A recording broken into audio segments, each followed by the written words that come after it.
Previously, Sophocles becomes the Empire's executioner after witnessing her village's destruction and mercy killing a dying soldier, while Xiangyi marvels at Mr. Yaso and Miss MSL's powerful display of martial arts and magic. Survival in this brutal realm requires more than just raw power, and for the young man looking for home, every coin earned is one step further from total annihilation.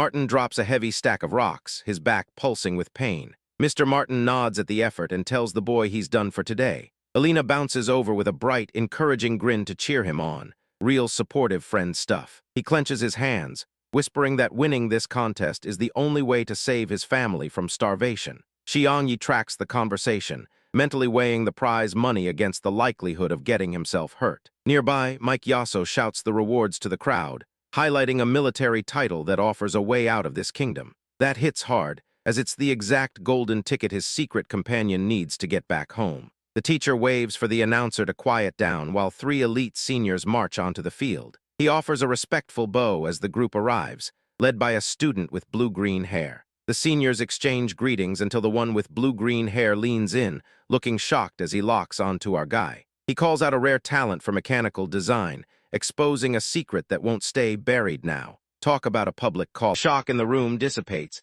as the tension settles into a moment of unexpected guidance.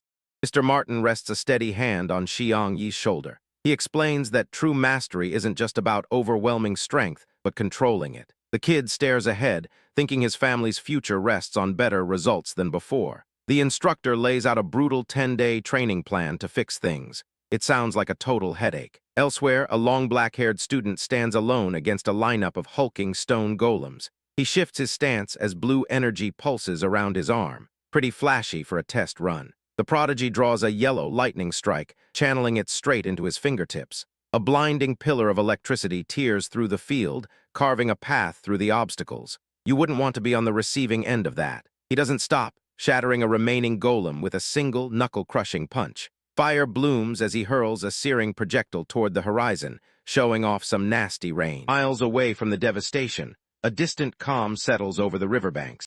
Bay watches the waterfall, feeling the spray chill the damp rocks. Below, Isabella sits cross-legged, pushing her spirit to lock down her growing power. She has no idea her past is creeping up fast. Real meditative vibes for a Sunday. The freezing water turns still as a dark, twisted version of the girl drifts out. She wraps ghostly arms around the queen's neck, whispering that their barriers have dissolved. It turns out they're finally one and the same person. The voice of cruelty drips with venom, dragging up memories of fallen generals dying for a leader's soft heart. She claims trusting humans and Lillian made the girl a naive fool. The poor woman chokes under the sudden weight of her own guilt. Desperate to win back some dignity, the queen argues that every choice came from a need to save her people. Her tormentor just laughs, dragging up the ghosts of her royal father and the ruined Oz tribe to prove her wrong. Talk about a harsh reality. Far away from the throne room, the steel begins to clash. The armored friend lunges with everything he has as blades flash. Isabella stares at the blue magic tearing through the air, shifting the fight. Talk about a light show. The protective shield shatters, leaving her drained as she collapses. Her ally catches her before she hits the dirt, sensing a dark, eerie chill. It ruins the whole mood. Elsewhere, Yalu gestures to glowing vials in his lab, promising Lei and these liquids will crush their rival. The scowling guy just isn't buying the sales pitch. Xiangyi strolls through a crowded market with his mentor and companion. He brushes off their praise for his forgery skills while the stress begins to pile up. Yet beneath the casual praise, what hidden cost does this city demand for his inventions? Xiangyi wanders the market with Yibei, tracking how his inventions have totally reshaped the city streets. The girl tugs at a handheld fan to pass the time while he keeps his eyes on the electric scooters zipping by. Real strange vibe for a Tuesday. They round a corner past a stall packed with lewd figurines of their own academy professors. A desperate shopper shouts at the clerk to lower the price, because apparently celebrity merch is a universal constant, a real reality check. Suddenly an old merchant points right at them, telling the crowd that the guy standing there is the genius behind these innovations. He gestures at the mountain of gear and shouts that every single life-changing tool came straight from that one workshop. A blue steam-powered truck blares its horn, forcing everyone to dive out of the way of the metallic beast. The traveler spots the vehicle and points, finally realizing that the car tearing up the street is yet another of his massive pet project. Yet the chaos of the streets is merely a prelude to the gold waiting at his feet. The messenger groans under the weight of a gold-filled chest. Xiangyi watches as his production streak finally pays off in cold, hard cash. Very subtle flex. Isabella listens to reports about crashing craft costs. She figures that if living expenses drop for everyone, the local economy might actually stand a chance.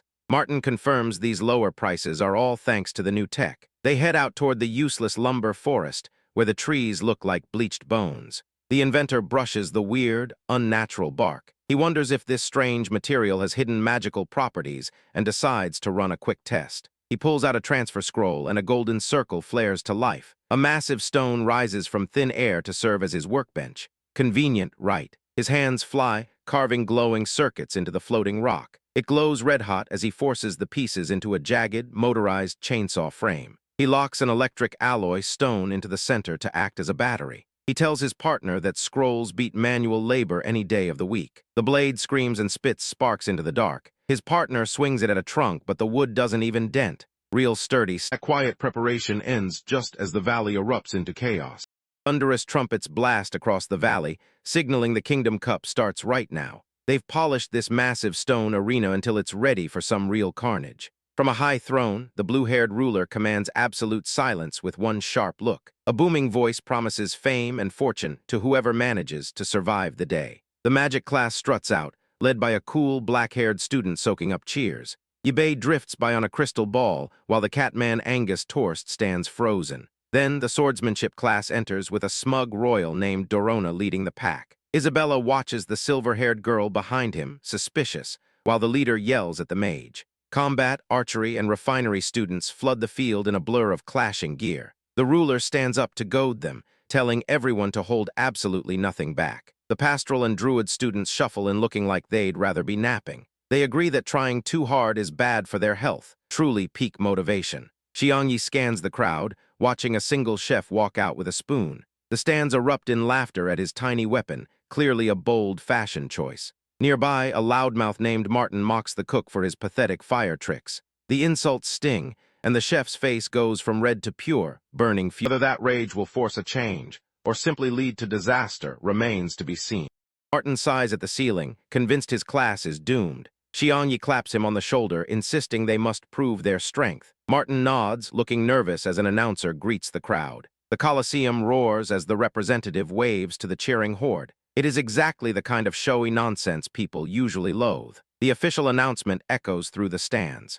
Isabella points toward the glowing map floating in the air. She explains the path starts at the Lake of Sound, then cuts through the forest. It leads next into the Windy Valley. The route ends at the Kingdom Ridge, looks grim. Many students gasp at the danger. She notes that portals offer points, and hidden tokens are worth 10 each. She stares down the crowd, warning that only 16 will advance safely. Everyone receives a golden contract. The trembling student hesitates, wondering how to sign his own death warrant. Rents absorbs her contract without a single blink. Her panicked friend worries about the deadly terrain, but our lead just smirks, grabbing his contract to force them in. A shrill scream of betrayal hits the air as the trap springs shut. A massive blue portal tears a hole in reality right in front of them. It makes a truly haunting hum. Rents yells at a teammate to step up to the plate. Yibei sprints into the light, grumbling that this is just another day of training for him. The instructor warns them to watch their power levels. The terrified sidekick is bodily dragged toward the event horizon, pleading for his mother's sake as he goes. Screams eventually fade away, leaving only the silent promise of a brand new arrival. Xiangyi emerges from a blue portal onto a sandy beach near a lake. The vast water reflects the sky, making the whole place feel strangely infinite. Very relaxing if you ignore the portal. Rents wanders nearby and decides to test the local echoes by shouting his name. The sound bounces back instantly from the distance, convincing him he's far more impressive than he actually is. Man really loves his own voice. A fellow student named Yibei struts up to the silver-haired wife with a polite grin. He gestures toward the water, hoping to team up for the coming crossing, but she barely gives him a cold glance. The queen ignores the rejection and strides over to cling to her husband's arm instead. She makes it obvious that she only trusts him, so he prepares to swat away any annoying suitors who think they have a shot. After sending the guy packing, our guy teases his companion about suddenly needing his help. His smile fades when he studies her face, leaving him to wonder what is bothering her lately. A bit of a buzzkill. Across the shifting lake, the pathmaker hops onto a floating rock to test the terrain. Seeing this, The arrogant classmate flexes his shoulders and announces he will be the first one to reach the other side. He sprints across the water, kicking up frantic splashes that shatter the peaceful reflection. Bushi watches from the shore, arms crossed and laughing at what he calls a group of mindless idiots. Bushi continues to lob insults until someone finally calls his bluff, demanding he show his own strength. He offers a jagged smirk and starts weaving a spell that promises to cause some real trouble. That display of power draws a target, forcing Kalen to find a way across the lake. Kalen seals a deal with the sharp-eyed woman before dropping a glowing vial. The blue liquid turns the vast lake into a solid path, very convenient for a stroll. The lady with the dark eye patch rounds on the group, scolding their slow pace. Though a girl with dark hair pleads for mercy, the scarf-wearing man refuses her, blaming her for his doubt. He's really holding onto that grudge. Stepping into the silence, a man with spiky gray hair takes command. He declares he'll handle the crossing alone, looking exhausted as he readies himself. Talk about playing the martyr. He flashes a smirk and raises an arm, conjuring a staff of intense, shimmering magic. He promises to summon an ancient beast that will dwarf everything in the sky. He clearly loves the sound of his own voice. A swirling portal rips open the air, revealing a giant owl named Hawkeye. Watching from the sidelines, Xiangyi notes that this is just standard summoning magic rather than the raw force he prefers. The sky becomes a highway as everyone makes their move. While the first pair climbs onto the owl, a guy with dual-colored hair mounts a cat he calls General.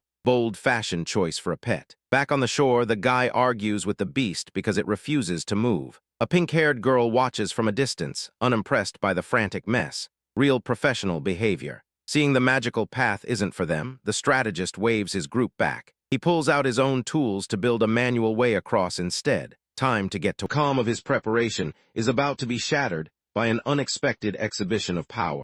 Xiangyi waves his pulsing stylus, tracing light that erupts into a fiery sphere. Once the dust settles on the sand, a sleek speedboat emerges from his imagination. Totally normal way to commute. He taps a glowing stone holding blueprints for countless ships. When Aisha asks how many patterns it really holds, the guy breaks into a cold, panicked sweat. Way too many variables for a Tuesday. Back in the training room, Yibei pulls him aside to lecture him on sharing secrets. She worries that feeding technical data to a tournament rival is just handing them the win. Real strategic genius at work. A white-haired woman strides in, teasing him with a smirk before announcing his name to the group. The rival just nods, clearly more interested in the raw power than any introduction. They share a polite handshake while the girl asks for a ride on the boat. Before he can answer, his companion insists that their giant cat creature is plenty for the trip, always overcompensating. Tension spikes as a voice reminds them they are actually bitter enemies here. To deflect the heat, the boy makes a biting comment about his friend's sad love life. Zero chill detected.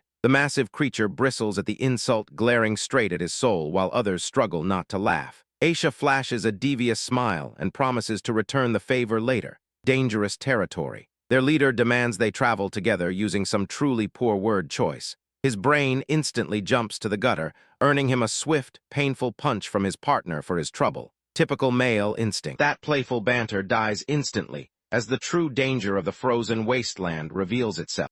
Bei monitors the horizon, watching the group drift across the frozen water. A blonde youth stares with her, rattled by how far behind they are falling. Suddenly, a classmate shouts that they are moving ahead. The youth blinks in surprise, realizing the forging class is surging forward, not even trying to play fair. The crowd gapes as those boats leave a blue trail of energy behind. A girl in a black hood leans in, mesmerized by the sudden speed. A student with brown hair smiles toward Sophices, playfully calling the lead pilot a good friend. Isabella stands nearby, witnessing the casual remark, "Smooth operator." The king just finished praising the brilliant adventurer's tactical mind. Now, the athlete stands perfectly still on the surface of the ocean. Panic erupts as students kick furiously in the icy deep. Someone screams when Eli Wei Liang hits the water and vanishes. Pure chaos. Their rescuer dives into the churning dark to intercept a thick, winding tendril. He snips binding after binding with a sharp pulse, prepping to hunt the monster.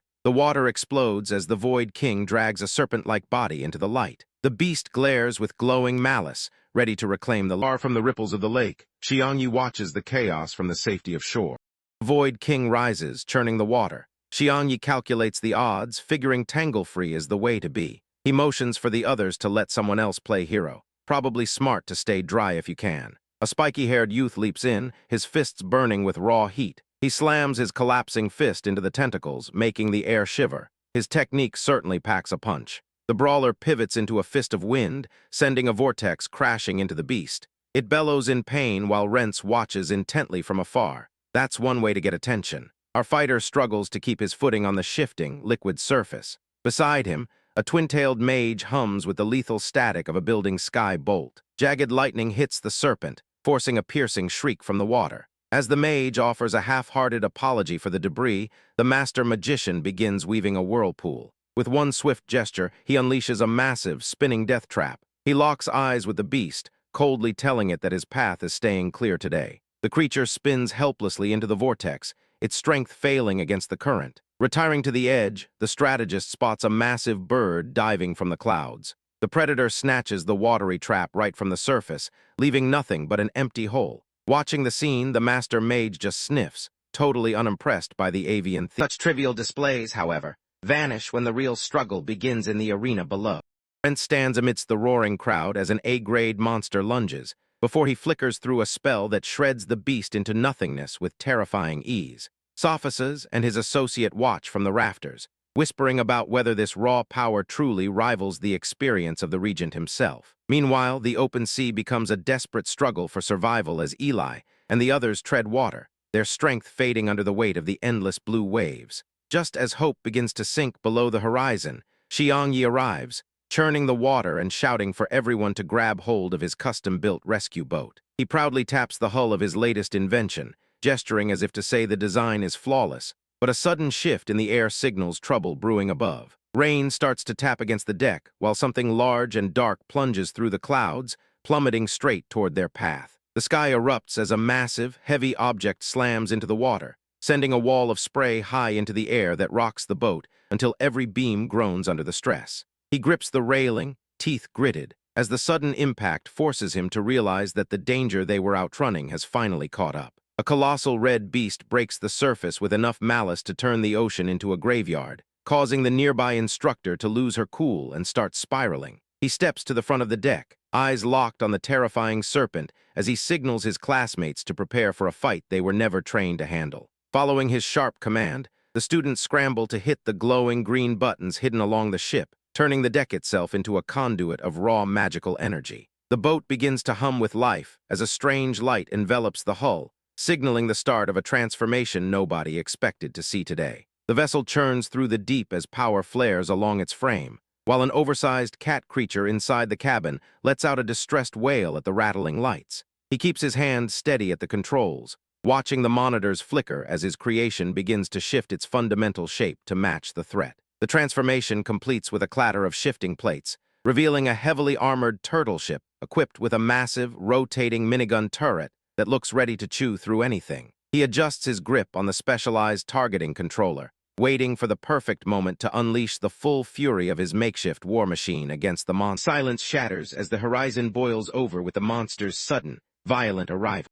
Xiangyi watches the horizon churn as a giant red sea monster erupts. Tentacles thrash with pure malice. He shifts from defense to offense, forming a shield while preparing a strike. The beast bellows as explosive rounds tear through its hide. A cat-like creature shrieks in terror, sure the ship is about to collapse. Nearby, a green-haired man with glasses explains the weapon's specs, ignoring the incoming structural death, real professional priority. As the gun's fire rate hits a mechanical crescendo, Isabella remembers the sleepless nights spent building this gear. The Leviathan suddenly whimpers, begging for the pain to stop in a weirdly human voice. The inventor stands frozen, floored that a monster speaks his language. The target just stares back with annoyed indignation, failing to grasp the danger of being shredded by heavy machinery. A bit entitled for a giant fish. The beast shrinks into a human child who whines about his bruises. He claims he was only following his master to the competition. A girl in a red dress with pink hair watches,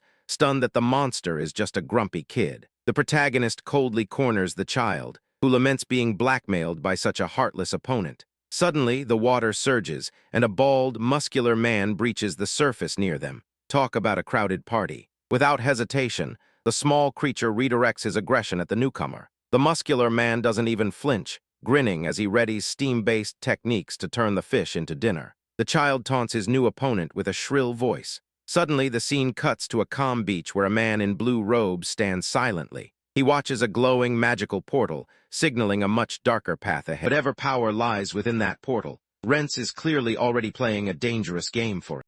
Rents studies the glowing orange token he unearthed from the sand. He calculates their standing, knowing this prize separates survivors from the losers. Real professional hobbyist right there. Xiangyi offers the treasure to Yabe, but she stiffens with stubborn grit. She would rather face the unknown alone than take a handout, leaving him hanging. Super smooth, man. Barry watches the awkward tension with a silent, judgmental scowl. Angus Torst steps in, firmly grabbing my shoulder to drag the group toward the gate. Stepping through the portal reveals a burning forest nightmare. She stands before the wall of fire, silhouetted by a path that demands everything we have. Lei En leers through the toxic smoke, relishing the chaos he orchestrated. He is turning the contest into a funeral pyre to lure out a guardian. Guy really loves his dramatic lighting. Mike Yasso is losing it, hacking at a vine-like viper attacking him. I cover my nose, trying to ignore his flailing as the charcoal air burns. The air crackles with violet magic as I confront the pink-haired companion about this fire. She hides something behind that innocent expression, and the ground starts shaking. Calm shatters instantly as the true threat erupts from the forest floor. Xiangyi watches as massive wooden giants roar, telling the trespassers to leave. Sato slams a hand down, summoning a purple shield to block their heavy strikes. The pink-haired girl and spiky-haired youth stagger back in genuine shock at the mob. Real efficient way to start a morning. Even after the giants collapse, the blue-haired male watches them knit back together. These things just shrug off the damage thanks to some weird green light. It is a stalemate they clearly cannot win with plain steel. Talk about poor return on investment. The blue hair suggests torching the woods, but the white-haired swordswoman shuts that down. The whole place is dry enough to catch fire instantly. Instead, the spiky youth walks out with his hands up to start a conversation. Real bold career move. Those wooden entities just scoff, pointing their gnarled branches, blaming the group for the smoke. Diplomacy failed, so our leading guy tightens his grip on his sword. Time to switch from talking to swinging again. A long, black-haired observer watches from the shadows of the scorched trunks. He calculates that the fire actually summoned these spirits. He decides to stay hidden, keeping his own abilities locked away for now. He pauses just long enough to shove a terrified boar out of harm's way. He vanishes, leaving the mess behind. Deep in the dark, a pair of red eyes fixates on the scene, watching with a hungry, non-food intent. The immediate danger stops once blue crystals pin the spirits to the dirt. The blue-haired hero wipes sweat from his brow, finally feeling safe. The spiky youth gives the restrained giants a quick, half-hearted apology. The group starts a sweep, while the shield user shakes off the exhaustion. The swordswoman suddenly corners two figures cowering behind a tree. Looks like they finally found the people responsible for this entire nightmare. Truth behind their capture is far more dangerous than anyone trapped in these woods realizes. Xiangyi trots through embers on the loyal beast Barry, checking on his battered crew. Sato breaks the tension by teasing the delicate-looking exile Yabe about his feminine features, though they all know this truce might snap. Super productive way to spend an ambush. The pink-haired mage catches a sudden, frantic shift in the air and screams for everyone to hold steady. She weaves a shimmering energy barrier, but the wall evaporates like glass under the weight of a massive, unseen concussive blast. A horrifying, coiling mass of green scales rips through the fire and sheds its skin to reveal the Queen of Thorns. She stands amidst the blaze, pointing an accusing finger as if the newcomers were nothing but common vandals ruining her sacred home. Real warm welcome. Labeled a level S threat, she cruelly mocks the way the rider insists on using a beast for transport. He dryly clarifies that his creature is actually a trusted friend, refusing to let her petty insults slide off his back. The Guardian discards any hope for talk and lunges forward with a whirlwind of razor-sharp wooden limbs. Our guy drives his mount straight into the fray, while Isabella draws her steel to meet the oncoming storm of thorns. Steel rings against hardwood as the warrior woman deflects the lashes, her flaming blade painting the darkness with frantic arcs. From the flank, the mage punctuates the struggle by launching a volley of ice shards that shatter against the monster's defenses. A little chilly, maybe. The beast identifies the perfect opening and snaps his jaws hard onto the target's ankle, locking his teeth into place. Her composure finally breaks as she realizes she's been snagged by the very creature she just insulted. Biting pain is only the beginning of a far colder retaliation. Lei En raises her arms as glacial rain forms over the coiled serpent. Real dignified stuff. As flames erupt across the smoke, Xiangyi lunges forward, shouting to Yabe. She spins with lethal rhythm, though the pink-haired mage stumbles back in absolute disbelief. The ice wielder watches in shock as our protagonist weaves magic and steel together. A spectral face pulses within the nearby rocks just to witness the madness. A hidden force slams into the mage, shattering the ground beneath her frantic feet. Searching the shadows, the swordswoman demands to know exactly who is creeping around them. A bald student saunters out, casually lugging a giant snake over his broad shoulders. The group immediately rags on his oddly high-pitched, girlish voice. Talk about a weird flex. The mage gestures to the beast, noting it's a tree-spirit hybrid, not a snake. It uses a tail to puncture the earth and drain life force. While she roars in fury, the others reveal the finishing blow was a pan. They leave the cookware behind, ready for whatever fresh nightmare awaits them ahead. Absolute legend. That silence shatters instantly, as a new, far deadlier terror emerges from the shadows.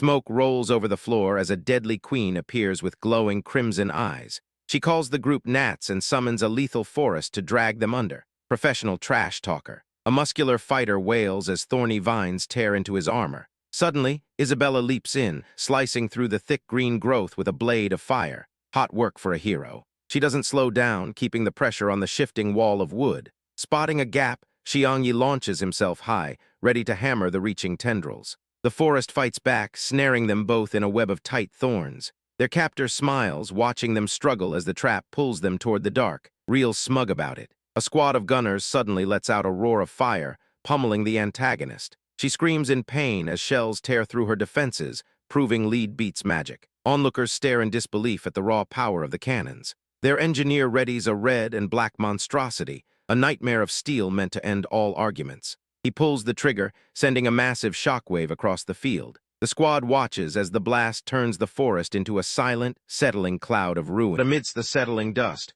will the smoke mask a new threat rising to meet them? Queen of Thorns fires her gun as Yibei gracefully dodges a hulking chainsaw mech. A nearby soldier yells to stop firing, but Xiangyi just watches, terrified. Real smooth way to start a fight. Her power ripples out, turning the battlefield into a blur of raw rage. Sophus bristles, hissing at the sudden chaos while the cat wonders what hit him. Yibei ignores her companion's shout as a crimson, swirling energy erupts from her body. The onlookers freeze, realizing her strength rivals Rent's, which is pretty bad news. The monarch looms over the girl, asking if she finally remembers their shared past. That familiar hum vibrates between them, and the younger combatant recognizes her aura. The scene shifts to a dusty desert where that same queen once protected a fragile child. It's a haunting glimpse of a bond forged long before any wars began. Old warnings echo, but she snaps back to reality and locks those secrets away. She keeps her arrogant mask on, burying the truth deep inside today. Sophus points out the scent of the demon tribe, sending shivers through everyone standing there. The guy who brought her just praise his luck holds out long. Night drags on, and before long, the dread shifts toward the burning edge of the woods.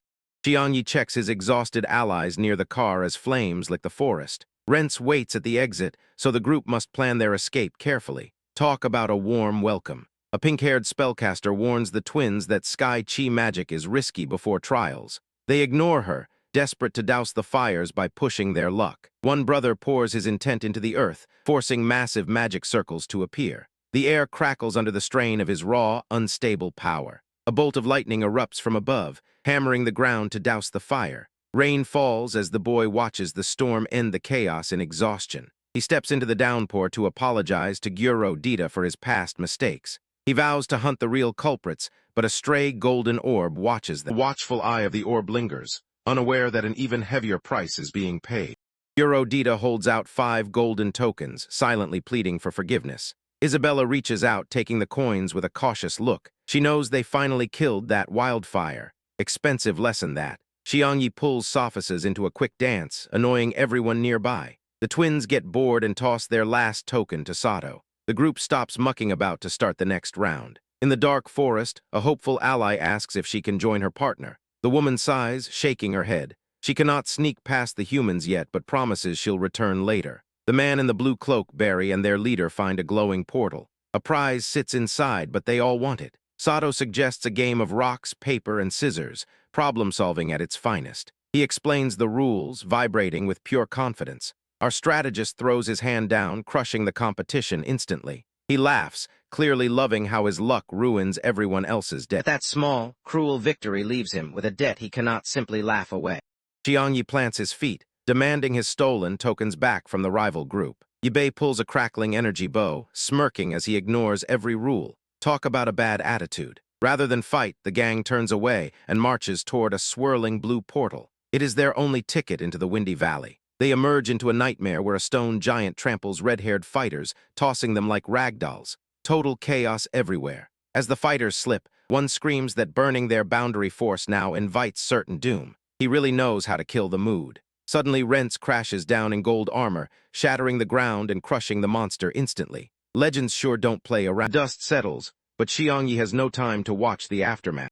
Xiangyi sprints at the stone giants, palm pulsing with a crackling blue spark. He knows one slip means game over, so he locks in completely. Real subtle entrance. The energy blast disintegrates the stone giants, leaving nothing but drifting pebbles in its wake. He stands calm in the wreckage, catching his breath as the dust settles. He turns to warn his shaking team about such reckless stunts. Mike Yasso just winces, clearly rattled by how close they actually came to dying. The group scrambles through a howling mountain pass that catches them like a sail. Angus Torst bellows for them to hurry, his voice barely audible over the gale. Isabella maps out the wind tunnels until a clumsy companion steps on a hidden tile. A golden glow flares up beneath his boot. It's definitely a trap. Flare dies down, replaced by a lethal storm that demands they fight harder than ever.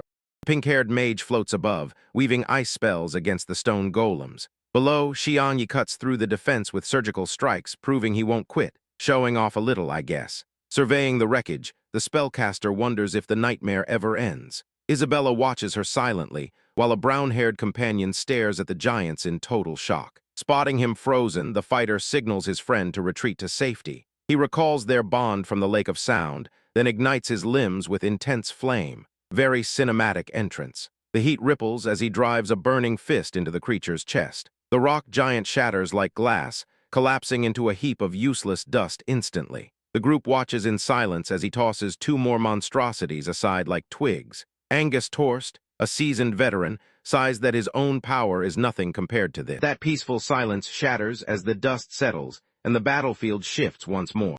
Two stone golems crash together, fusing into a single nightmare with glowing red eyes. Xiangyi sprints toward the monstrosity without a hint of fear. Real professional approach. The impact creates a shockwave that knocks the pink-haired mage and the others over. Nearby, the red-haired archer anchors her boots and draws an arrow glowing with energy. Before she can fire, the young man lunges forward to grab her bow. He yells that this fight isn't hers to finish, wanting to test his friend's potential. She tries to argue about saving their strength, but the ground begins to warp. A massive aura of raw power erupts, killing their conversation instantly. Heavy atmosphere alert. With a roar, he leaps into the air as his body ignites with flames. He dives straight for the monster's core to end everything. Talk about bringing the heat. As the embers fade, the lingering smoke clears to reveal a much colder battlefield.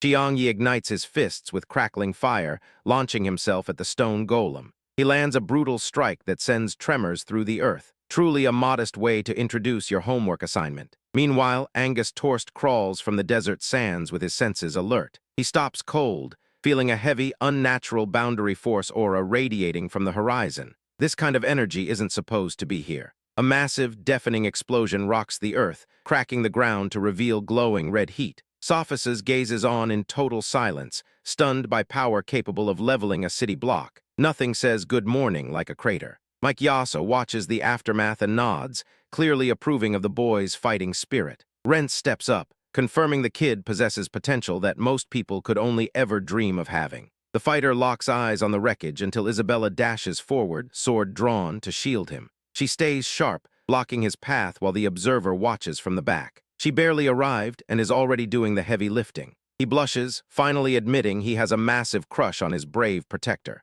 After landing roughly, he holds up his bruised hand as proof that this monster fight really happened. This fleeting moment of vulnerability is about to be shattered by an unexpected turn.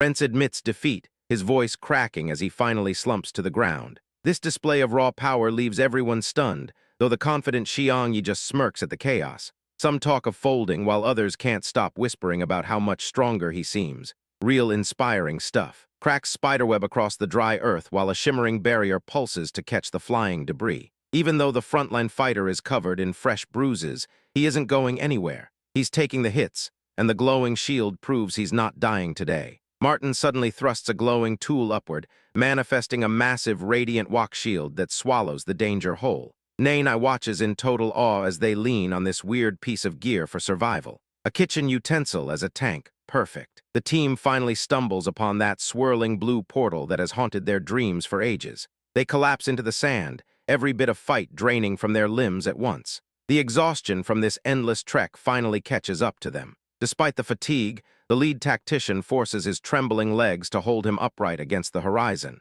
He bellows that their ranks refuse to fold, his defiance making the air shiver. The group stays on their knees, but he keeps standing like he's never heard of a nap. The adrenaline slowly fades as the dust settles, and the long day finally transitions into victory.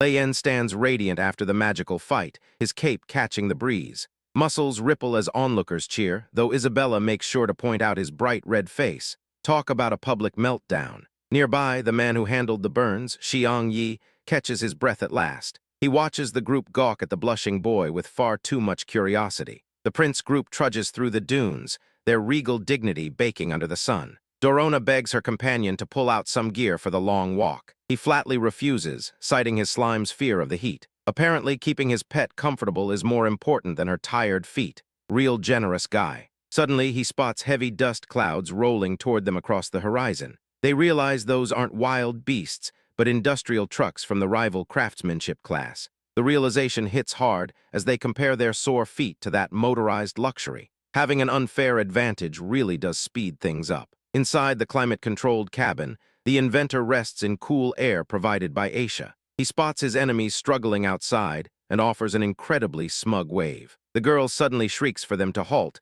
shocking him into a brief pause. Who knew she had such a set of lungs on her? His passengers erupt into laughter at the sight of the fuming royals behind them. She just keeps screaming, her face turning a deep royal shade of purple. Bystanders argue if using fancy machines breaks the rules of this brutal trial. Some people just love to complain when they aren't the ones riding in style. The engine roars and the truck peels away, leaving the princes in the dust. The slime user gathers his energy for a nasty parting gift. He thrusts his hand forward, hurling a jagged ice projectile at the retreating chassis. It lands with a sharp crack, proving this race isn't over. That desperate strike buys him time, but the desert air is already turning cold and unforgiving. The orange-haired youth clutches his eye patch, his body failing in the hot sand. He asks his blonde comrade why the archer held back when they needed him. Real helpful, pal. She with the long purple hair looks shaken after a pretty lackluster entrance. Nearby, her male teammates stand over the monster remains, totally missing the storm brewing at Kingdom Ridge. Up in the freezing peaks, that green-orange-haired scout triumphs with a golden token. He can hardly believe his friend Aisha grabbed one too, before the wind turns this party into a shivering nightmare. The group huddles together as the lethal chill sets in. The scout catches Xiang Yi's eye, desperate for him to build a helicopter before they all become human popsicles. Through the white haze, a bizarre sled-like machine roars down with spinning rotors. The survivors stare in total shock at this metallic miracle descending from the sky. Dread sinks in when they realize Naina is missing, left behind in his search for glory. No time left for tears, the pilot guns the throttle and cuts through the gray storm. Storm barely clears before Xiang Yi spots movement near the frozen ridge. Xiang Yi pilots his craft alongside a jagged ice wall that hits the clouds. He tracks the rugged climber pulling his freezing body upward, trading magic for pure muscle. Hard way to do cardio. Back in the stands, the massive portal flickers and promptly dies. The crowd murmurs as the absolute belt settles over the peaks, killing all magic in the sector. Students whisper about surviving such a climb without help. High in the boxes, the royal sophists turns to his entourage and asks who will actually win this race. Suddenly, space tears open deep within the palace walls. The prince watches in total shock as a shadow steps out, showing that someone finally beat the mountain. Barry emerges from the rift with his bald head shining under the bright lights. The weary cook raises a fist to the crowd, which expected him to fail. The scoreboard grants the chef 30 points, sending everyone into a betting frenzy. Alina keeps her eyes on the horizon, worrying why the lead climber is lagging behind. The crowd hums as the combat specialist Yibei strides onto the center platform. He flashes a grin, locks in 40 points, and leaves everyone else in the dust. Fans scream for the new frontrunner, practically handing him the trophy right now. He smirks at the cameras to soak up the fame while others fight for survival. That hollow applause dies away the moment Xiang Yi reveals his true, devastating hand. Golden storm of tokens pulses around Xiang Yi, locking into a perfect 100. He stands there totally unfazed while the royal gallery stares in silence. Real show-off behavior. The leaderboard updates for the swordsmanship class, but the vibe dies the second Dorona walks in. Martin turns pale and starts shaking, clearly looking for the nearest fire exit. Lights flicker to show the rest of the scores, confirming only the green-haired boy with glasses made it back. He slumps in the hall, looking utterly crushed by his status as the lone survivor. A spike-haired student rushes over to the weeping kid, grabbing his shoulder to demand answers. The air gets heavy as the boy stammers, trying to describe the hell they left behind. Isabella smirks at the king, practically promising that the class is never coming back. She bows with a fake politeness, already plotting her next move to keep the competition quiet. While the devastated student keeps sobbing, a transport ship touches down on a frozen peak to scavenge gear. Someone failed to tell them that crying won't fix frozen hardware. The team stands in the wind, arguing if the tech is worth the risk of staying. The messy-haired fighter insists they cannot leave it, because losing that gear means handing the win to their enemies. Suddenly, a huge blue iceberg casts a massive shadow over the landing zone. The group below gasps as they realize the presumed dead are actually flying right toward them. Terror turns to sheer chaos as Isabella descends, rendering their fragile defense utterly meaningless.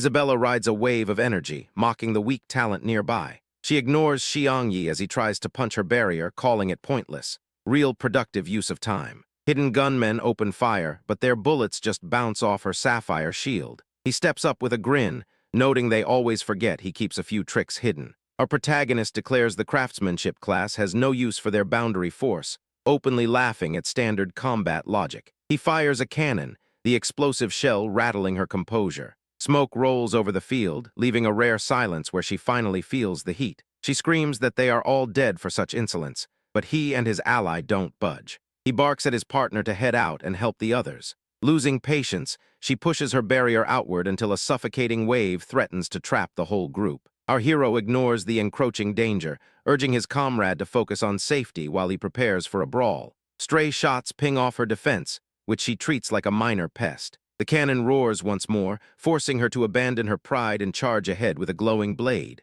They collide in a shower of sparks, locked in a violent dance. Suddenly, Yubei drops like a comet, landing a strike that knocks the wind out of her. She hits the dirt, stunned that something so heavy just hit her without any That desperate strike buys Yubei only a heartbeat of silence before the real battle begins. Harry sneers as his team summons a massive wave of water. Xiang Yi watches the incoming torrent in shock, realizing there is no way out. Talk about a warm welcome. The impact shatters the terrain and sends ice platforms plummeting into an abyss. That silver-haired woman tries to stay upright while they both tumble toward the dark. Pure professional juggling. Ignoring her own fall, she lunges to catch a panicked Yubei. With one sharp motion, she tosses him toward a ledge, hoping he sticks the landing. The silver-haired savior pivots to scoop up a limp body from the air. She sets her sights on nearby debris, determined to save the guy even if it costs her everything. She curls around her passenger as they spiral toward the ice shards. Every jagged hit lands squarely on her back instead of his. Talk about a painful cushion. Desperation sets in as she screams at the unconscious man to wake up. Suddenly, the perspective shifts to an indoor room where the survivor finishes this grim tale for the authorities. After hearing the details, Sophocles loses all control and lets his rage boil over. He ignites his fists with golden flames, ready to torch the arena. Nothing like a temper tantrum to lighten the mood. His ally lunges out to intercept him, slamming a hand down to stop the reckless assault. She warns that attacking now means instant disqualification regardless of his feelings. A sharp flash of blue energy signals their arrival as she finally sticks the landing. She stands tall in the dust, still cradling the injured weight in her arms. Finally, some coordination. As the dust settles, will their sudden team effort actually survive the rising tensions ahead? Isabella scolds the group for their weak reliance on others. Nearby, Yubei pulls an unconscious Xiang Yi against her chest, declaring he belongs to her. Real possessive vibes there. Trumpets blare across the stadium to signal the end of the 5 rounds. High above the crowd, Rent stands with a cold gaze, fully aware he has won. The leaderboard updates with Martin in second, and Nain locked into third place. Medics rush to haul the still limp hero and his weary protector to safety. Delirium takes hold, tossing our guy from hospital sheets into a blistering desert wasteland. He struggles to open his eyes while craving a cold soda he cannot reach. The fever dream flickers as his ally appears on the sand in a bikini. She serves him an ice-cold cola with a look that beats the desert heat. Talk about specialized service. She drags the blushing boy by his hand toward a cluster of lounging women. The sun-drenched fantasy swallows his real-world stress as they head for the shade. Peace, however, is a luxury that Xiangyi cannot afford for long. Xiangyi jolts awake from a nightmare, screaming for invisible shadows to stay back. Friends and teachers crowd his bedside, their faces tight with genuine concern. The room erupts in frantic talk as the group tries to process surviving their fall. Protective magical marks they signed saved them, though Mike Yasso feels totally scrambled. He listens as the squad reveals that Yibei literally tossed him to safety. A stern, mustachioed teacher interrupts, claiming she is back in the garden training already. Real healthy hobby. The garden air feels heavy while the girl stands there dripping, totally near collapse. She keeps her sword raised purely because her pride demands it for the spectators. Our hero steps into view, demanding she stop before she snaps a bone. She fires back with a cold glare, saying her rescue was only to avoid losing a rival. Later, he leans against the courtyard wall to hash out her vibe with Alina and Isabella. The advisor notes the girl hates feeling like a mere sidekick here. Alina drops the bad news. His first test tomorrow is the three princes. A beat of shock passes, but he shifts focus, ready to crush them all. The morning sun turns the arena into a loud, high-stakes circus for the crafts class. He walks toward the gates with a heavy sigh, sizing up the long day. Hours drift away as Xiangyi settles his nerves and turns his attention to the looming challenge. Xiangyi sits with his crew, breaking down his battle plan with total calm. He knows how his targets think. After checking his gear, he acts like he's already read the final chapter of this fight. Clearly, someone skipped the beginner's class. In the silent stadium, Isabella stares down at the empty arena floor. She tracks the dust, weighing if the boy can actually pull this off. She's definitely carrying the stress for everyone today. The host announces the second category and calls out Tal's Bushi to the floor. The crowd goes dead quiet until our guy emerges wearing a weird tech coat. Talk about making a grand entrance. Across the field, that sneering opponent shouts that this match is the end of the line. The genius ignores the threats and readies his oversized weapon, totally unfazed. The barrier drops and the fight starts with a bang. Purple energy and fire erupt everywhere, but the challenger charges straight into the center with his spear. He's taking a real hands-on approach.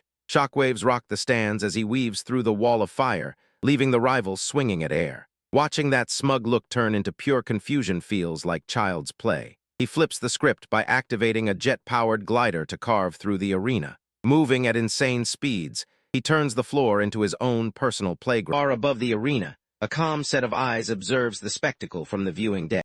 Xiangyi sits in his pilot chair, watching the red-haired fighter launch blue projectiles. He treats the chaos like a math problem, really loves his toys, that guy. The opponent claims his slime barrier is unbreakable. Our guy just shakes his head, knowing he never planned to punch through that wall anyway. His drone suddenly shoves the rival toward the ledge. The pilot leaps from his seat as the other man trips like a total amateur. The crowd roars for the craftsmanship class, with fans shouting for Martin by name. He stands tall with his staff, soaking in the unexpected hype. A bit much for a school fight. Suddenly, those slime tendrils lash out from the shadows to trap him in a chokehold. The grip is instant, and his victory celebration ends with a sharp cry. The enemy morphs into a giant, suffocating monster made of goo. Though he struggles for air, he manages to press a hidden trigger on his weapon. White-hot fire erupts, turning the slime into hissing steam. The attacker recoils in panic, finally realizing he walked into a calculated trap. Talk about a warm welcome. The winner explains that he saw the rival saving his energy back in the desert. The defeated fighter hangs his head,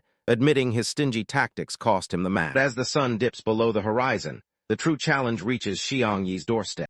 Xiangyi plants his feet, bracing as blue energy whips down. He uses a stone sphere to shield himself from the aerial assault at the last millisecond. Yibei laughs while pinning her target to the floor with constant strikes. Mr. Martin and Rentz watch in total horror, acting like they've never seen a fight before. Isabella clutches her chest, praying for a miracle as the odds worsen. The attacker pauses, blinking at the empty spot where she just swung. The ground erupts behind the confused aggressor, and he steps out with a grin. He isn't just running anymore, since he spent the whole time digging. He raises a completed weapon to the roar of the stunned crowd. She snarls, finally realizing that he wasn't fleeing but baiting her into a trap. As she dives, a flash of golden light shatters the floor into jagged rubble. The hidden mechanism fires with perfect timing, and she has nowhere left to go. She gets locked behind a wall of energy, trapped inside her own sudden prison. He stands outside, cleaning his clothes while the crowd stares in total silence. Far across the ruins, however, the heavy silence suddenly shatters. Xiangyi stands calm amidst the smoking rubble as glowing blue legs pin his opponent down. He calmly explains the trap uses special stone, not cheap toys, real fancy hardware. Meanwhile, the crowd goes wild as the engineering genius hits home. Isabella leans in, mouth agape, while Mr. Martin just stares in total shock. Up in the stands, the roar grows as spectators debate if it's already over. A mysterious shadow scoffs at these amateurs, clearly impressed by this display of pure intelligence. He ignores the noise and stares at the king, demanding a winner be declared. With a firm grip on the indemnity form, he eyes the gate and expects his companion to be waiting. But the dust barely settles before the ground splits in jagged cracks. Something massive stirs underneath, and the prince claws his way out, looking way too healthy for a guy who just ate an explosion. He stands frozen as the man's skin tears away to reveal a horned, scaly nightmare of muscle. It feels like the game is cheating with this unfair boss fight. A collective gasp hits the arena as the monarch flashes a smug grin, identifying the beast. This isn't just magic, he explains, but a rare lineage power of the throne. The king reveals that male royals carry ancient blood that forces this impenetrable mutation when they face death. He watches closely, realizing his weapons won't even scratch that hide. Yet the true test of his survival waits, just beyond the reach of his failing steel.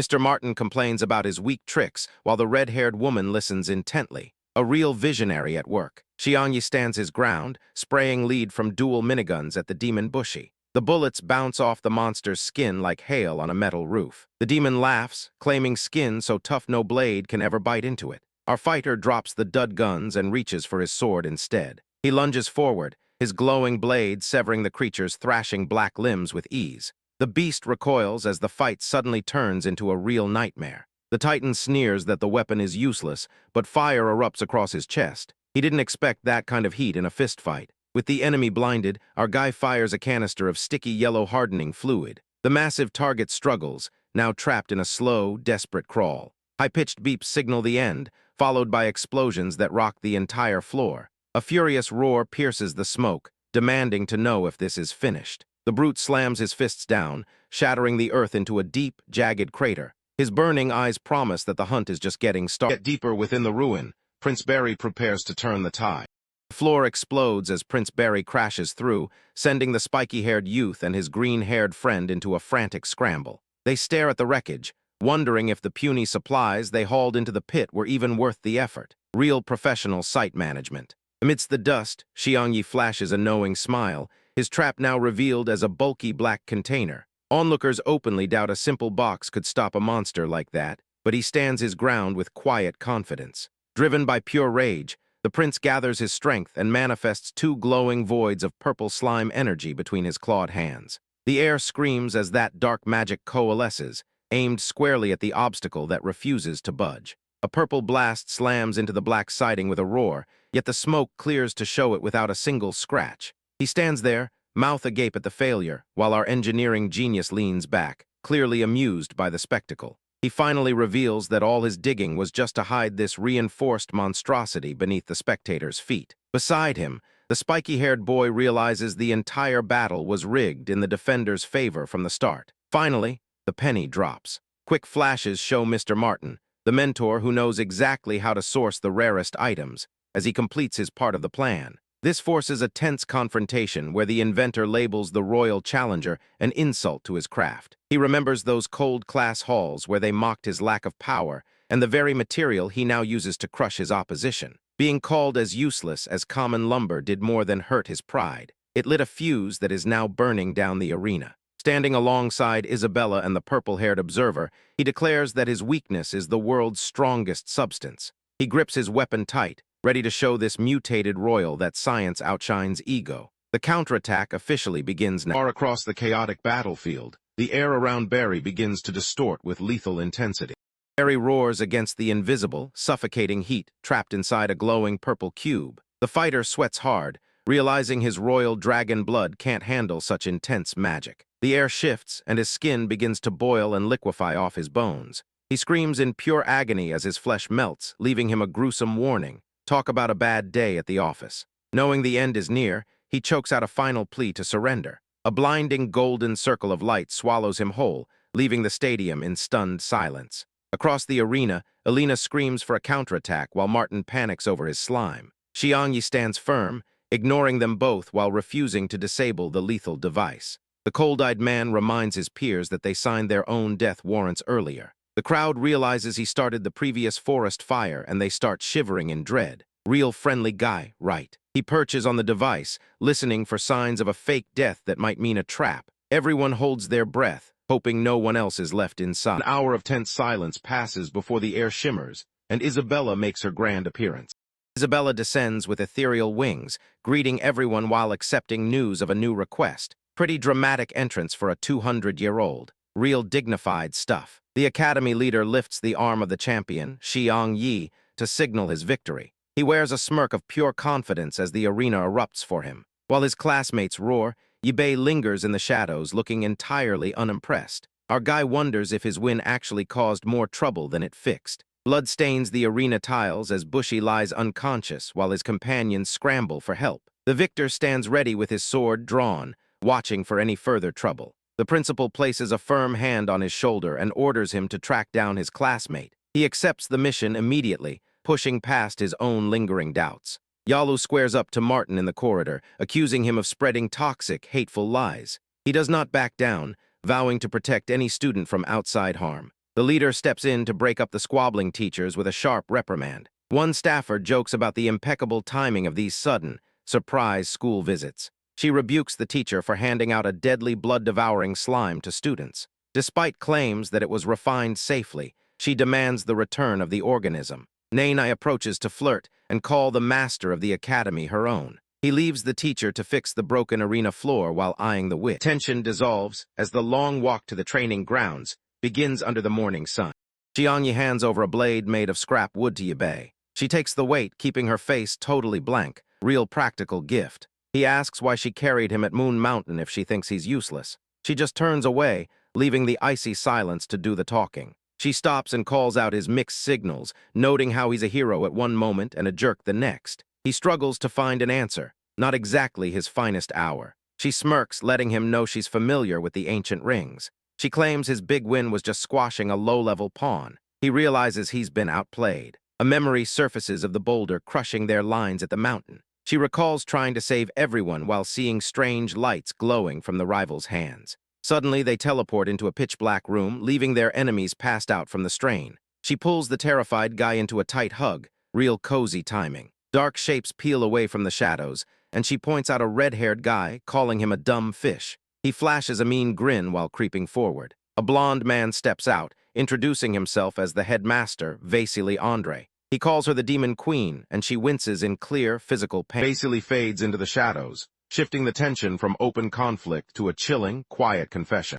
The blond man waits in the dark with a glowing blue orb spinning nearby. He looks at Yibei, calmly explaining that he and her father were once close. It's like a plot twist from a cheap soap opera. He drops cryptic hints about a massive entity claiming ownership over the entire world. The confused student demands to know his true goals here. She wonders if he still plans to teach her magic and sword skills. He tells her to leave her old self behind and reach for new strength. A red-haired youth flashes through her memory as she realizes he sees right through her mask. She feels tiny against his terrifying shadow form. Walking through the halls, she meets a spiky-haired youth to confirm her secret is out. He mocks her past arrogance, but she ignores the jab. She decides escaping the human tribe is her only real move now. She waves her companion away, wanting space to handle her growing frustration. The quiet halls suddenly vanish, replaced by the roar of a packed combat arena. An announcer steps up to hype the next big fight. Moss Faley rides into the ring on a giant cat while Nainai flexes nearby. The crowd goes wild, arguing over which student will walk away with the win. High above the chaos, a separate struggle begins to unfold in the shadows of the arena. Tiny tabby cat lunges forward, hoping to make a statement in this brutal arena. Before it can even blink, Nainai levels the playing field by blasting the creature with a crackling cyan energy beam. Real graceful landing. As the dust settles, the feline starts to warp, stretching limbs in a terrifying growth spurt. Then, Xiangyi drops from the clear blue sky, his presence bringing a rare silence as he wonders if the chaos has finally hit its limit. The green-haired youth hovers effortlessly, drinking in the sun to fuel his next move. Meanwhile, the beast watches him with heavy eyes, acting as if nearly being vaporized is just another chore to finish. Someone needs a nap. Deep among the crowd, a spiky-haired student shouts a greeting to the guy floating overhead. He points out that Feli has finally finished its shift, changing from a house pet into a monster everyone can see. The cat is gone, replaced by a towering, fur-covered humanoid that stands with enough menace to freeze a spectator in her tracks. The sheer size of this nightmare turns the arena into its personal domain,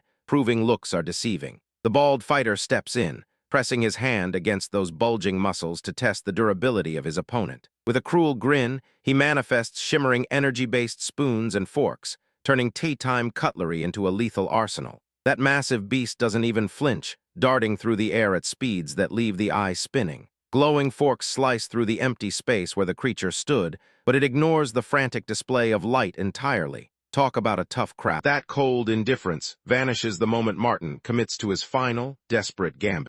Martin lunges forward with a desperate punch, but Barry stands his ground. A shimmer of yellow energy turns that lethal strike into a harmless breeze. Real hero stuff. He skids across the floor, quickly finding his footing again. He pivots and sprints back into the madness as a blinding light spills from the rafters. Our guy cranes his neck, eyes widening at the massive power falling down. The crowd shields their faces, but Xiangyi just watches from his throne, totally unimpressed. High above, Yibei clasps his hands in a frantic prayer to center himself. A brilliant golden aura erupts from his body, glowing bright enough to chase every shadow. The fighter races across the track at top speed, ignoring every distraction. His raw drive shatters the blue energy barriers blocking his path like they're nothing. Expensive doors now broken. The sky cracks open as a colossal sword of light streaks downward. It locks onto the exact spot where his rival waits to meet fate. The floor explodes upon impact, sending dust and debris flying into a whirlwind. The caster hitches a breath, his face twisting as the spell drains his strength. A yellow supernova blossoms,